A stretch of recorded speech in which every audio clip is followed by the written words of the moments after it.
জীবনে কত রকম মানুষের সাথে পরিচয় হলো, আবার কত মানুষের চেহারাটাও ভুলে গেছি। মানুষের চুপচাপ ধীরে ধীরে চোখের সামনে থেকে আড়াল হওয়া দেখে এখন আর অবাক লাগে না।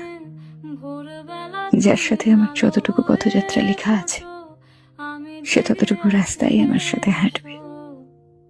মাঝপথে আলাদা রাস্তায় ঢুকে পড়লে আমি আর আশ্চর্য হই না, কারণ চিরবাস্তব হলো মানুষ তার পছন্দের জায়গায় ছুটে যাবেই। কে চলে গেল, কেন চলে গেল, এসব কারণ আর খোঁজা হয় না। আমার সাথে তার এতটুকু পথ চলাই ছিল, এটাই বিশ্বাস করি, মেনে নি। সবাই তার গন্তব্যস্থল খুঁজে পাক, আমি কারো শেষ গন্তব্য হব এটা জরুরি।